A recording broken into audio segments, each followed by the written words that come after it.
Well, the journey with Jesus for me started when I was about 13 years old, and I was at a conference with a lot of other students my age, middle school students my age, and it just was one of those moments where God came near, the lights came on, and I saw it so clearly that I needed Jesus. I knew I need a Savior.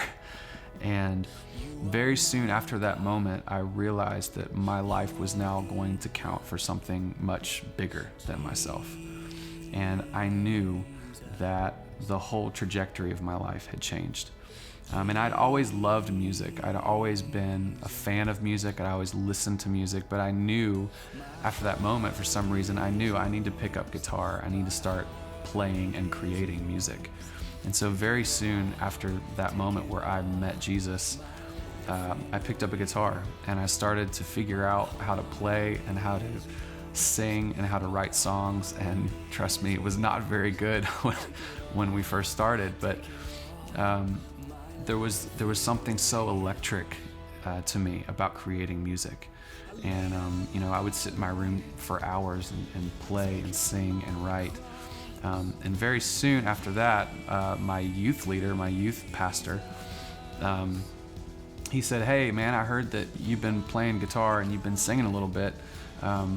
Would you like to lead our youth group in worship?" Now, the youth group consisted of probably about 15 other kids, so it wasn't this big, youth group thing. But that was the first time I had ever led worship. Just they kind of shoved me out there.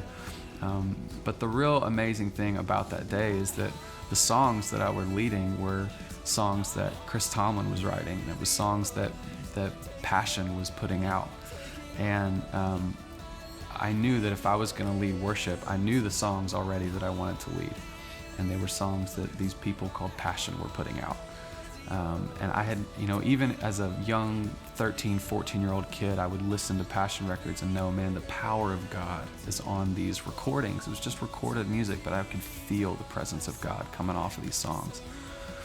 And so for me, years later, when Louie and I met at another conference type setting, and I was leading worship, and Louie was speaking, and we ended up meeting and talking for a long time and struck up this friendship.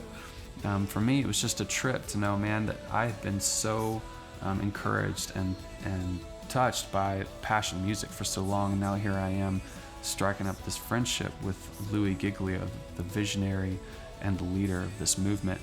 It was something that really only God could do. And Louie and I started leading together a good bit at a Bible study in Atlanta, Georgia called 722. And we would lead every Tuesday night. We would lead together. And that it eventually evolved into I was a part of Passion 2005, leading a community group. And my wife Carrie and I have been a part of the family of Passion, the movement of Passion ever since then. And now as a pastor, one of the pastors here at Passion City Church, it's really amazing to look back and see how God took a 13-year-old kid who really didn't know which way was up. I just knew that I loved Jesus, and I didn't know where that was taking me. But to see all those different steps and to see how God has led my wife and I and our family to this place to be part of this amazing family called Passion, it's an amazing privilege. It's an honor, and we love it. Take it